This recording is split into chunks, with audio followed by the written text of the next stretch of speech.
All we did was eat too much. Our stepfather left us until a human became our real father. The rain never stopped on Tarnus Verge. It poured over the cracked pavement of the market district, dripping through broken awnings and running in thin, oily streams down rusted walls. The plaza, once built for trade, looked more like a skeleton of what it had been. Stalls leaned against each other, patched with scavenged metal, most already shut for the night. Through this soaked ruin ran two small children, their bare feet slapping against the wet stone. Nira, the louder of the pair, clutched half a crust of bread, her snow-white hair plastered against her forehead. She laughed as she ran, though the laugh sounded too sharp, too forced. Behind her, Lainey stumbled with her sleeves dragging on the ground, panting as she tried to keep up. The stall-keeper's voice followed, raw and angry. "Thieves! Rotten little rats!" He shoved past a stack of crates, waving a stick.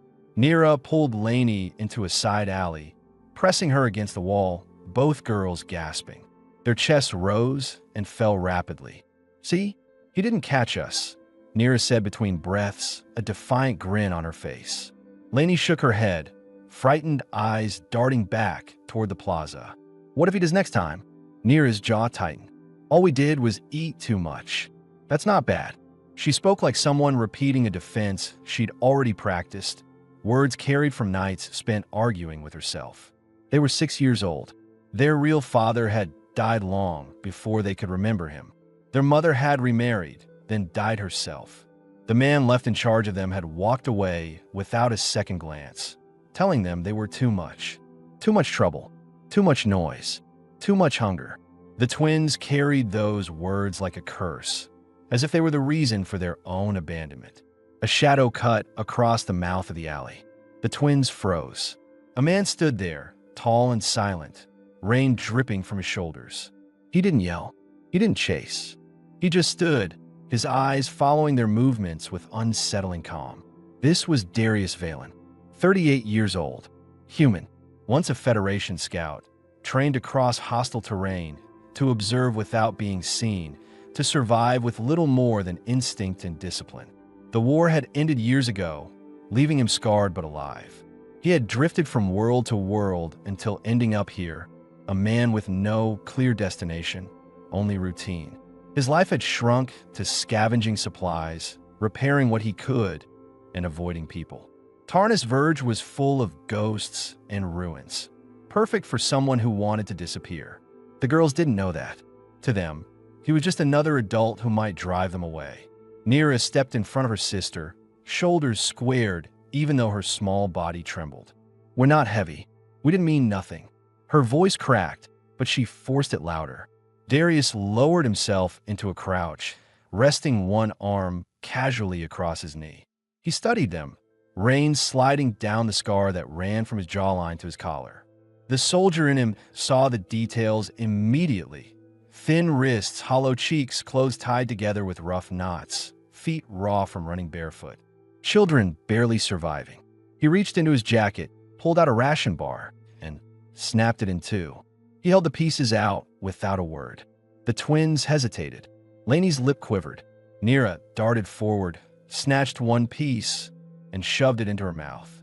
She passed the rest to Lainey, who clutched it tightly before biting down. Both ate fast, their eyes locked on him, expecting the offer to be snatched back. "You'll choke if you don't slow down," Darius said finally. His voice was calm, steady, not unkind. The words startled them more than a shout would have. Lainey slowed immediately, chewing carefully. Nira scowled but obeyed. Darius didn't speak again. He watched them finish the food, his mind weighing options. He had seen children like this before, scattered survivors, drifting in war zones. He had trained himself not to intervene, not to get drawn in. Attachments made missions harder. Attachments got people killed. But there was no mission anymore. No command structure. Only a ruined colony and two abandoned children standing in front of him. "What's your name?" he asked, breaking the silence. "Nira," the older girl answered, wiping her mouth with the back of her hand.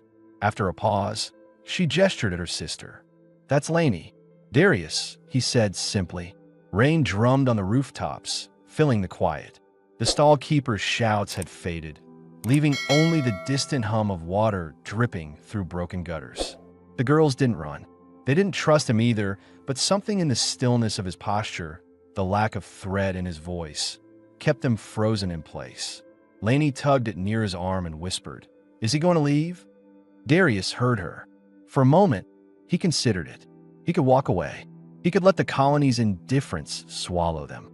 But as he straightened, scanning the alley the way he always did before moving, he felt their eyes on him. The small weight of expectation. Not a mission, a decision. He extended his hand, not forcing, just offering. "Come on." The twins didn't answer.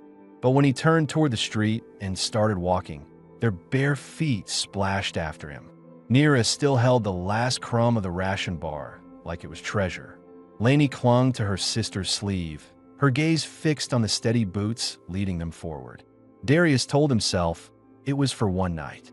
Shelter, food, and then they would go. Yet, deep down, as he listened to the small, uneven footsteps following his, he knew it wasn't that simple. Rain tracked down the stairwell in thin lines as Darius led the twins into his building, the hall lit by a single dying strip that buzzed like an old insect. The elevator had failed years ago, so they climbed. Nira hopped over missing steps as if it were a game. Lainey kept a hand on the rail and watched the dark between floors like something might breathe there. Darius moved first, out of habit, scanning each landing before waving them up. He told himself it was routine. It was also caution. If anyone stopped them and asked questions, he wanted to be the one in front. His door was a thick panel with a manual bolt and a welded chain. Inside, the apartment was narrow, clean, and practical. A cot against one wall, a patch couch near a low heater, a water filter humming on a crate. A cooking unit sat on a metal counter beside a dented pot. The window wore a plate of transparent plastic bolted over spider glass. The room smelled like old rain and machine oil. "Shoes," Darius said, then saw their bare feet and corrected himself. "Step on the mat. Dry off." Nira obeyed by stomping both feet on the cloth with exaggerated force. Lainey set her toes on the edge and glanced at him for approval. He hung his jacket on a nail and moved to the counter. "Sit," he said. They didn't. Nira walked a fast circle, peering at shelves and the comm unit with its board exposed and wires labeled in neat handwriting. Lainey drifted to the heater, hands out to catch the warmth, her sleeves dragging. "What is that?" Nira asked, pointing at the water filter. "Purifier," he said.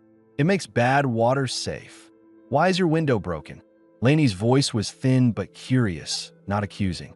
"Someone threw a pipe in the riots," Darius said. He lifted the pot, filled it from the purifier, and set it on the burner. He checked the fuel cell, then turned the dial. A steady flame rose. Lainey's eyes went to the scar on his neck. "Did they hit you too?" "No," he said. "Different day." He watched them in the reflection on the window plate while the water warmed. The twins were smaller than he'd guessed, ribs visible when their clothes shifted. He'd seen this before. The way hungry children moved faster than they needed to, the way they kept the nearest exit in sight without thinking about it. He cracked a sealed pouch of broth, added dried vegetables, and set a block of ration bread to steam. He counted inventory while he worked. With the twins, his food would stretch 3 days if he watered the soup and split the bars.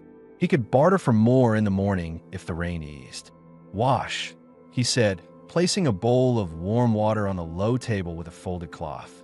"Hands and faces." Nira dipped both hands and splashed her cheeks like a cat playing. Lainey took the cloth and scrubbed, careful but thorough, then held it out for her sister. When Nira finished, both looked brighter and even smaller. Dirt had darkened the bowl. "Rules," Darius said. "No opening the window. No touching the cooktop. If you need something, ask." Nira nodded, but her attention was already on his boots. She tugged one by the heel to test its weight, then tried to slide her foot inside. Lainey laughed softly, a sound that landed like a quick bell and vanished. Darius kept his voice even. "Boots stay where they are. We were checking if they fit." Nira said, "Chin up, not sorry." He set 2 dinner cups on the table and poured clean water. Lainey drank in tiny sips. Nira drained hers in one go and held the cup for a refill. He filled it halfway.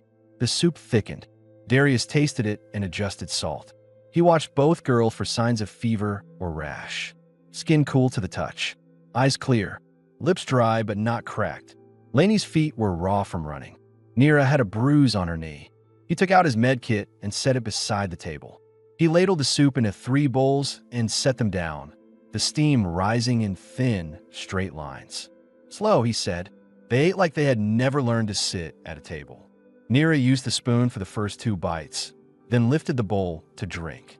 Lainey copied her, but stopped halfway and glanced at Darius. He kept his movements calm and steady. His own first spoonful tasted like hot salt and metal, but it warmed his chest and took the edge off the cold. Nira swallowed hard and pointed at the comm unit. Does that talk to the sky? It talks to nothing, he said. I use it to fix other things. What do you fix? Lainey's voice was stronger now. Water pumps, lock plates, sometimes heaters. Sometimes people bring me parts, and I pay them for work I can use. He kept his explanation simple. He could say more about how he logged damage to buildings for people who still pretended there was a maintenance department, how he traded small repairs for silence. But the girls didn't need those details. They needed food and heat. Nira pushed her bowl toward him. More. He lifted it, added soup, split a portion of bread between them, and waited. Lainey pressed her palm flat on the table like she was grounding herself. When they were done, he reached for the med kit. Let me see your feet. Lainey pulled back, wary, then slowly extended her right foot.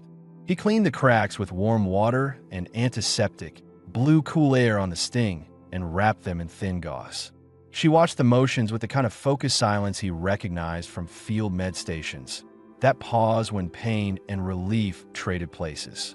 Nira made a show of not caring, but moved closer, and when it was her turn, she stuck her toes out without being asked, jaw tight and eyes bright. Hurts less, Lainey said when he finished. Good, Darius said. Stay off them when you can.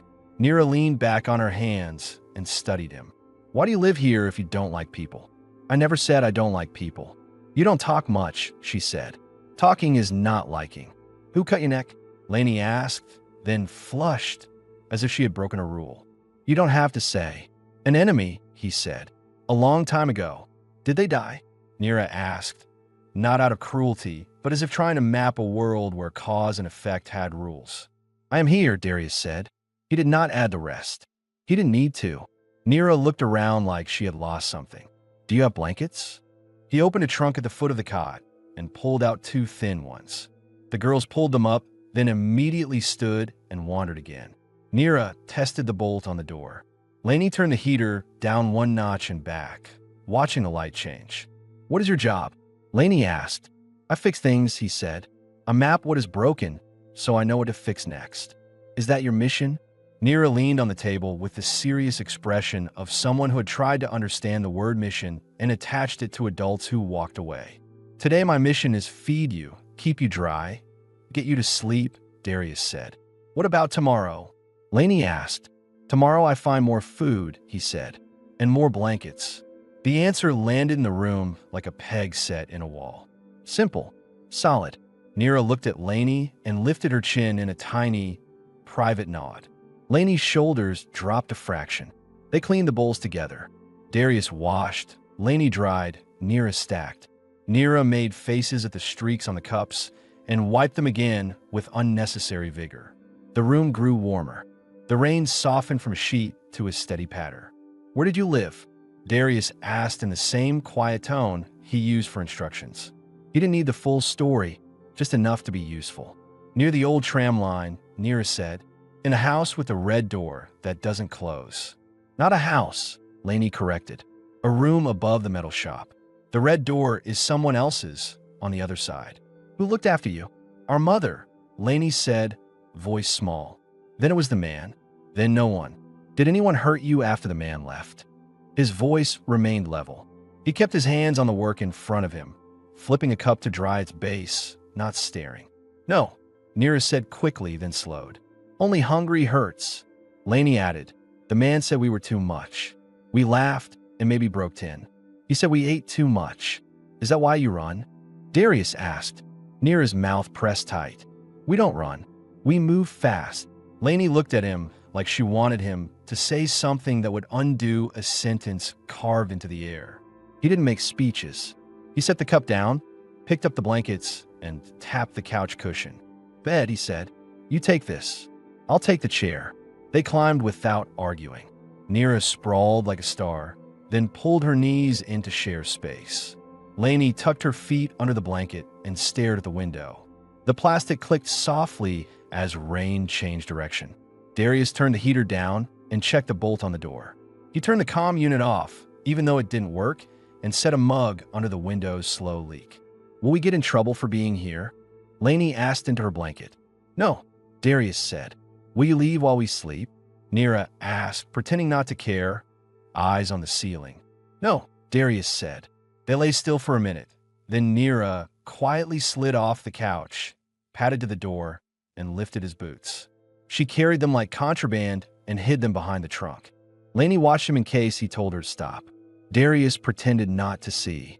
He adjusted the blanket so it covered both small bodies up to their shoulders. Did the stallman follow us? Lainey asked. No, Darius said. What if he remembers us tomorrow? Then I will remember you first. Nira peered at him from the blanket. You talk like a soldier. I used to be one, he said. Why are you not now? Because there is no war here, he said. Only people who need help. Nira sat up. We help too, she said. We can carry water. We can be quiet. She paused. Sometimes. Lainey added quickly. We can clean bowls and fold blankets. You can sleep, Darius said. That helps most. Nira sank back. Lainey's hand found her sister's under the blanket and held it. Their breathing even out in small, steady pulls. Darius watched the rise and fall of the fabric and checked the heater again. He took a spare blanket from the trunk and sat in the chair angled toward the door. Sitting like that settled him, the way a sentry post had once settled him. He told himself it was temporary and felt the lie in the shape of the room, the way the small sounds shifted now that children lived in it. A soft clink came from the trunk. Nira had found his old field notebook tucked into a side pocket when she hid the boots and slid it out. She didn't open it. She pushed it under the couch with a bare foot, as if she didn't want him to leave it where he could take it in the morning. Darius did not move. He kept his eyes on the window and let the tiny act say what it said. He checked their foreheads once more, a palm's width from skin so they didn't wake. No heat beyond the blankets. He noted the small rasp in Lainey's throat, maybe from cold air, nothing in the lungs that sounded heavy.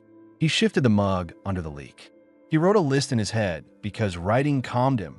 Food, dressings, child-sized shoes if he could find them, a second blanket, dry shirts, something for Nira to hold that wasn't a ration bar. The rain eased again. He could hear voices from the alley 2 floors down, someone arguing about a bowl cutter and a fair price. The kind of tired argument that ended when both parties decided to be hungry together instead. He looked at the girls and felt a shape move inside his chest that wasn't duty and wasn't pity. It was closer to a steady light coming on in a room he had kept dark on purpose. He pulled the chair closer to the couch. Nira shifted, felt them near, and let out a breath. Lainey turned on her side and tucked her head into the space where the blanket met the cushion. Darius tilted his head back and closed his eyes for a count of 10, then opened them again to the same small room and the same quiet.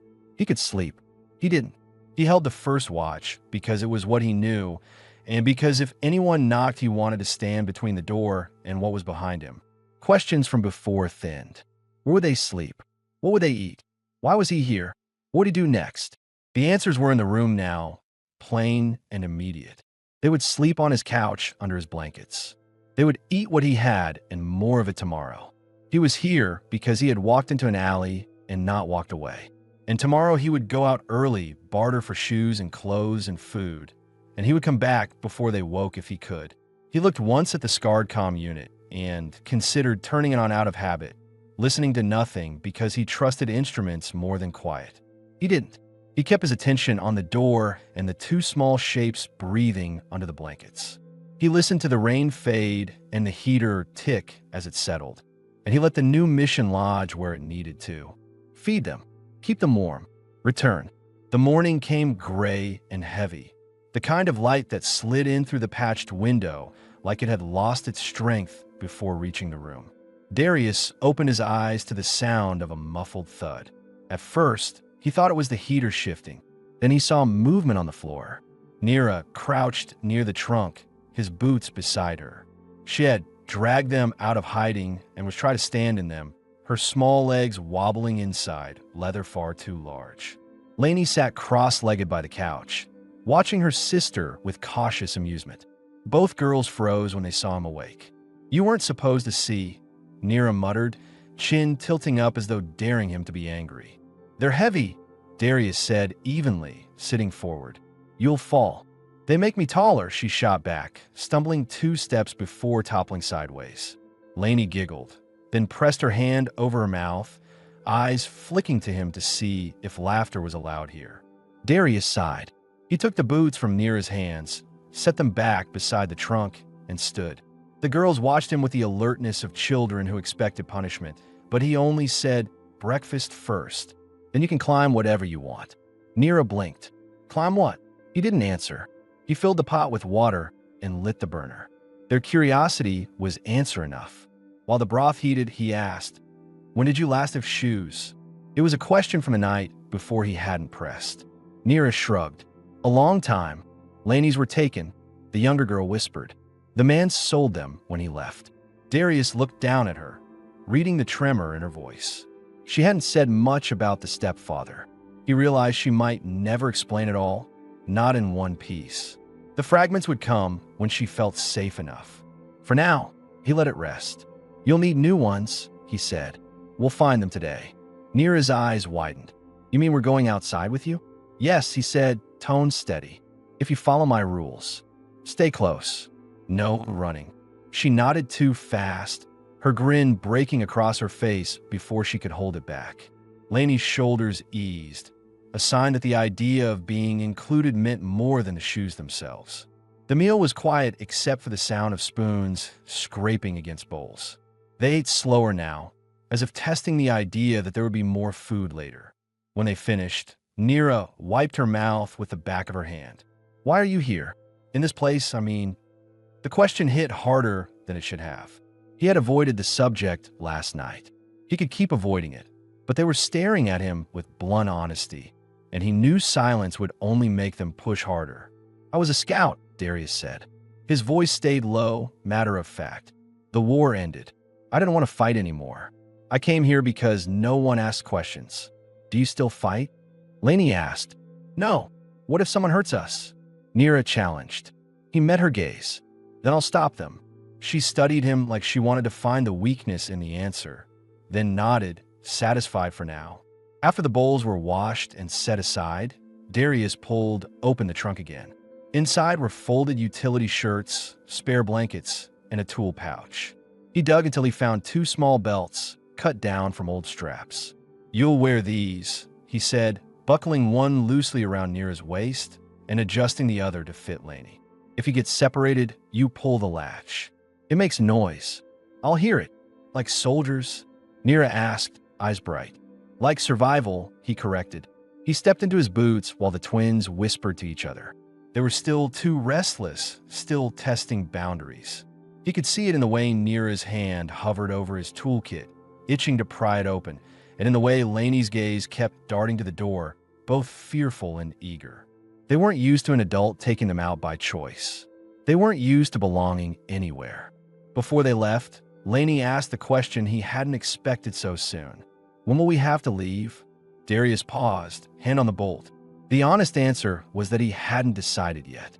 But the way her small fingers twisted into the sleeve of her tunic told him what she needed to hear. "You're not leaving," he said. Her eyes widened. She didn't reply, just turned quickly so he couldn't see the way relief spilled across her face. He opened the door, the corridor damp and echoing. The twins stepped out together, Nira leading as always, Lainey clinging to her arm. They looked back once to be sure he followed. He did. Down in the market district, the rain had thinned to a mist. Scavengers set up their tables, spreading out wires, tools, and scraps. A vendor shouted about clean water 2 alleys over. Nira's sharp eyes darted from one stall to another, cataloging opportunities for mischief. Laney stayed close to his side, fingers brushing his sleeve each time the crowd shifted. For the first time in years, Darius felt something press against the emptiness of routine. Not a mission ordered by anyone else. Not survival for its own sake. Something heavier, quieter, more dangerous. Responsibility. He adjusted his stride so the girls could keep up, his eyes scanning the stalls ahead.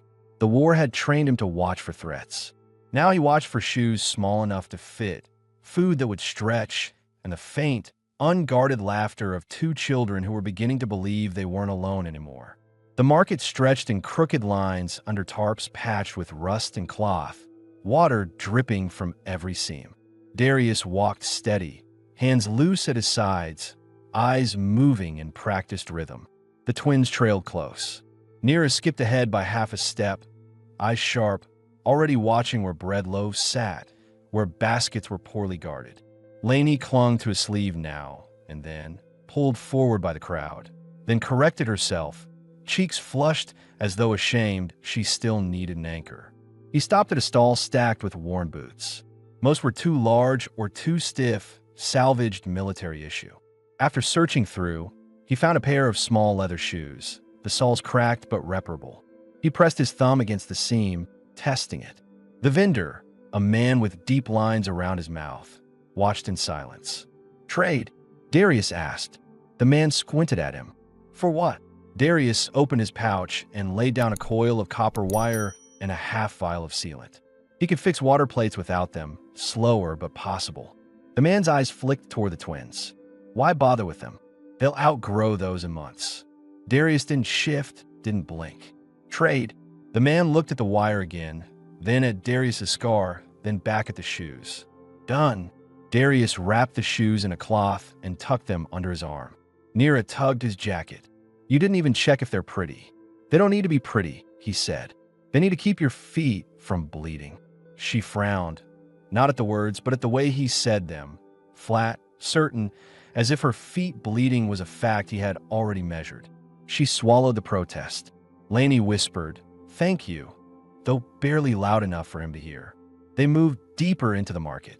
A man called out about clean water. A woman sold thin broth, steam rising in weak spirals. Nira leaned close to her sister. "But I could take that loaf," before he turned.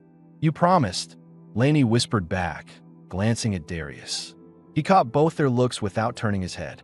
"No stealing while you're with me." His tone was final. Nira's mouth twisted, but she didn't argue. At a stall with fabric, Darius found 2 tunics small enough for the twins. One gray, one faded green. He bartered a pair of spare batteries, his mind calculating what he could replace later. He handed the tunics over. Nira pressed hers to her face, inhaling the smell of clean cloth like it was treasure. Laney held hers folded in both hands, eyes lowered. The girls stayed quiet as they moved on. The silence was different from the night before. Not mischief, not nerves, something heavier. Darius stopped near the edge of the market, under a broken streetlight. "What is it?" Nira shrugged. "Nothing." Laney's lip trembled. "It's Mama's day." Darius looked down at them, reading the weight behind the words. He didn't know their mother's name, hadn't asked. He could see now that the girls were carrying more than hunger. They were carrying grief they didn't know how to set down. Laney's eyes filled. "She used to buy us fruit here. Just once." Her voice cracked. Nira turned her head, jaw clenched. "Stop." But Laney couldn't. The tears came in a rush, sharp and small. She said next time, and then she was gone. Nira kicked the post, hard enough to make the rust shake loose. "All we did was eat too much. That's why he left. That's why she—" Her voice broke and she stopped, teeth grinding. The crowd passed around them, some glancing, most not. Darius crouched, so his eyes were level with theirs. He didn't reach out yet, didn't rush. "Listen to me. Your mother didn't leave because of food. The man left because he was weak. That's not you. That's him." Nira blinked fast, tears spilling despite her glare. "How do you know?" "Because I've seen men walk away before. They always blame the wrong people." His voice stayed, even, quiet, like it was meant for them alone. "You don't cause that." Laney stepped forward suddenly, burying her face in his jacket. Her small shoulders shook. For a moment, Nira stood stiff, fists clenched, torn between pride and need. Then she pressed herself against his other side, her cheek against his arm, not saying anything. Darius let them stay, his hands hovering before he finally rested one on each small back. He felt their thin frames trembling. He didn't speak again. Words wouldn't hold as much weight as the fact that he hadn't moved, that he was still there. When the sobs slowed, he guided them back through the alleys. The market sounds faded. The girl's hands gripped his sleeves, holding tight. They didn't chatter or laugh this time. They just walked, feet dragging, eyes down. Back at the apartment, he helped them change into the new tunics. Nira muttered that the sleeves were too short. Lainey smoothed hers carefully, like it might vanish if she wrinkled it. Darius set the shoes by the door. The heater clicked on, filling the silence with steady warmth. The twins curled together on the couch, eyes red, faces pale. Nira whispered, "Do we still get to stay?" Darius sat across from them, his voice firm. "You stay as long as you want." Neither answered, but both leaned into each other more tightly. For the first time since they entered his life, they didn't ask for food, didn't make noise, didn't search his room for mischief. They simply closed their eyes, letting the weight of grief finally rest. Darius kept watch, the scar on his neck burning with the memory of other days, other losses. He had lived years without allowing himself to carry anyone else's burden. Tonight, the weight of two children pressed into the silence. Heavy, real, necessary. The days settled into something that resembled rhythm, though it was never quiet for long. Darius woke before dawn, as he always had, the habit of a soldier who had once lived by patrol schedules and ration counts. He checked the door bolt, checked the heater, checked the purifier. By the time the first thin light pushed through the patched window, the twins were stirring, and that was when order ended. Nira was always first to jump down from the couch. She darted across the room barefoot, yanking open the trunk, dragging out the folded blanket he had carefully stored. "We need a fort," she declared one morning. Lainey followed, rubbing sleep from her eyes, soft voice correcting her sister. "No, we need a house." By the time Darius turned from the cooktop, the two had draped the blanket between the chair and the heater, crouching underneath, their hair glowing white in the low light. He set their bowls down. "Eat before it's cold." "No," Nira said firmly. "It's a rule. We can only eat inside the house." He exhaled once through his nose, not quite a laugh. "Then bring the bowls inside the house." Their giggles filled the room as they scrambled to obey. He watched them eat, hunched under the blanket, broth dripping on the floor. It was chaos, but for the first time in months, his home didn't feel like a bunker. It felt like people lived here. When breakfast was done, Darius pulled his toolkit from the shelf. He laid out small tasks, cleaning the water filter, tightening the heater's valve, fixing the comm board's wiring. Normally, he worked in silence. Now, he worked with two shadows at his sides. "What's this do?" Nira asked, pointing at a resistor. "It controls current," he said. "Why?" "So it doesn't burn." "Oh," she said, as if satisfied, then touched the next piece. "What's this?" Lainey sat quietly, watching the wires with wide eyes. After a long pause, she said, "They look like veins." Darius looked at her. It wasn't a bad observation. He nodded once. "They are, for machines." Lainey's face brightened at the acknowledgement. Nira frowned. "No, they're just wires." "They can be both," Darius said, returning to his work. That afternoon, he let them walk the stairwell with him, each holding one side of his jacket as they climbed. Outside, the rain had thinned to mist, the streets shining in dull silver. He bought more bread, traded for dried fruit. The vendor glanced at the twins, then at him. "You keeping them?" "Yes," Darius said. The man smirked, but didn't press. On the walk back, Nira tugged his sleeve.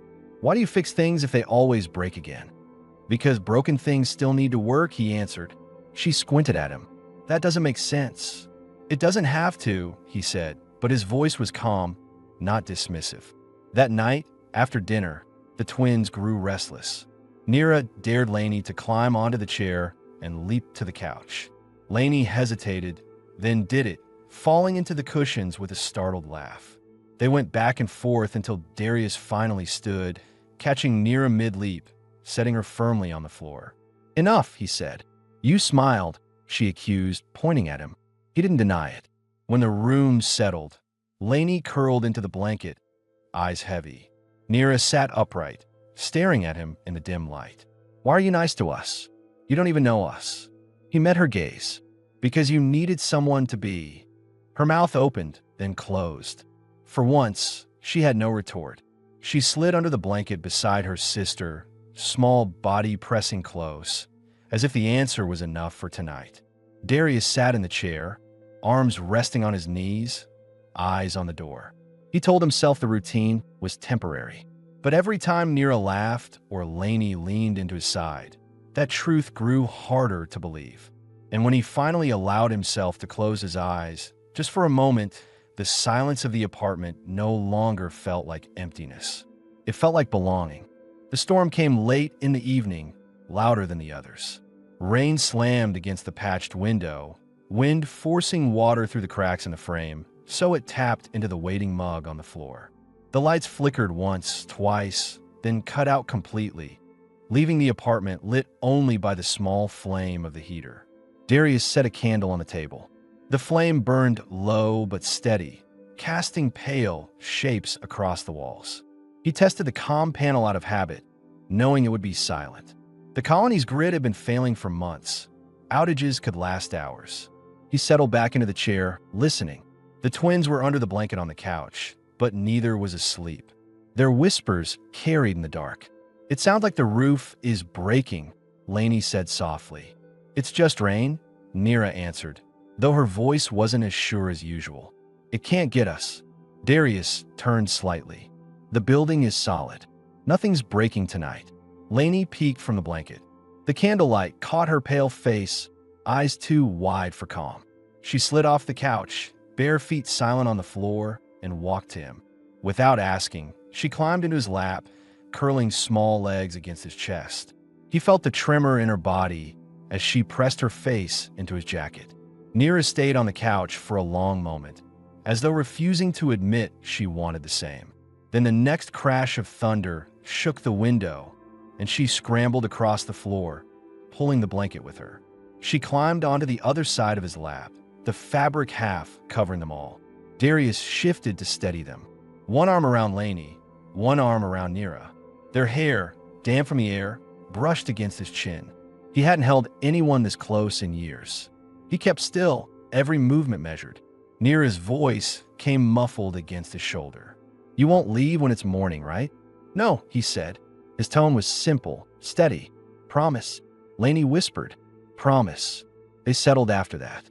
Their breathing slowed, though every time thunder rolled across the district, both flinched, pressing tighter into his chest. Darius stayed awake, listening to the storm, listening to the steady rhythm of their breaths. His thoughts drifted where he usually didn't allow them. Back to the war, to the times when holding still, keeping quiet, had meant survival. He had thought the habit was all he had left. But here, the stillness meant something else. It meant being the wall between fear and two children who had nothing else. At some point, Nira murmured half asleep, "We're not heavy, are we?" Darius tightened his arm around her. "No." The room fell into silence again. Rain hammered on, but inside, the sound faded beneath the weight of their trust. The candle burned low. Lainey shifted once, then stilled, small hand gripping his sleeve like she feared letting go even in dreams. Darius didn't move them back to the couch. He stayed in the chair, holding both until the storm passed and the room softened into the quiet of midnight. For the first time, he stopped telling himself this was temporary. He understood, without needing to say it out loud, that the mission had changed. He wasn't sheltering them for a night. He was staying. By morning, the storm had passed, leaving Tarnus Verge washed in a gray shine. Water pooled in the alleys and dripped from every pipe.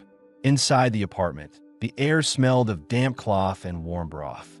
Darius stood by the counter, setting 2 bowls down, when he realized the room was too quiet.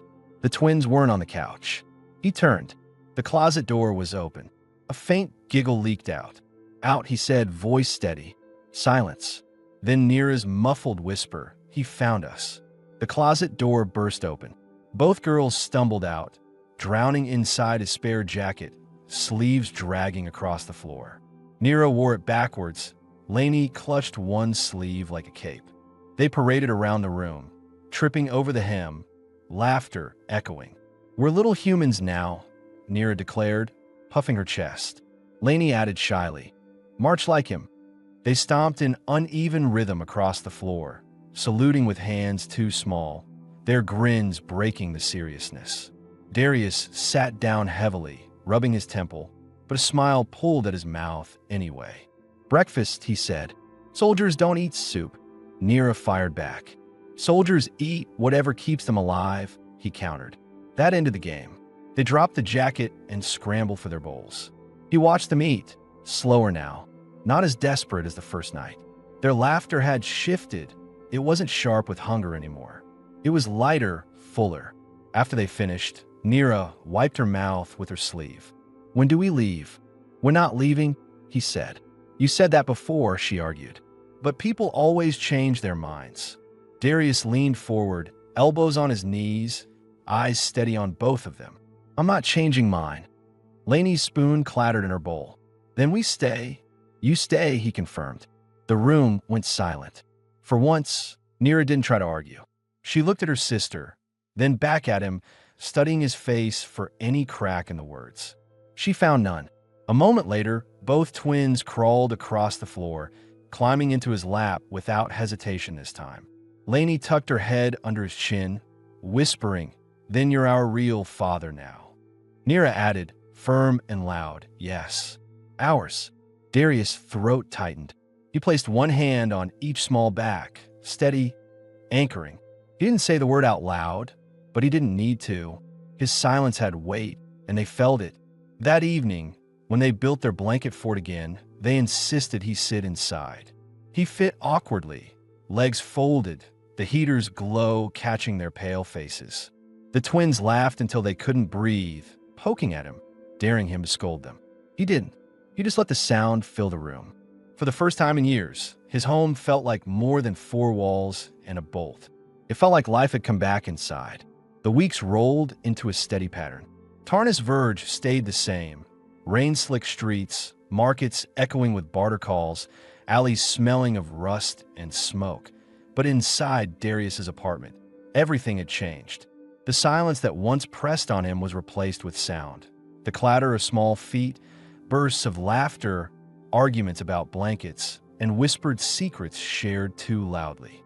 The girls no longer asked if they would leave. They no longer hoarded crusts of bread under the couch. They ate at the table side by side and fought over who got the bigger piece of fruit. Darius didn't need to tell them to wash anymore. They lined up at the basin on their own, splashing each other until he barked for order. Even then, his voice carried less edge than it used to. Nira grew bolder each day, testing boundaries. She tried to sneak his toolkit once, bolts scattering across the floor. He caught her, crouched low, and held out his hand. "Back." She pouted but returned each piece, then leaned against his arm with a grin, unafraid of his discipline. Lainey was quieter, but her confidence bloomed in small ways. She began asking questions at the market, her voice soft but steady. "Is that fruit sweet?" Or "How long will the shoes last?" The vendors looked at her with brief surprise before answering.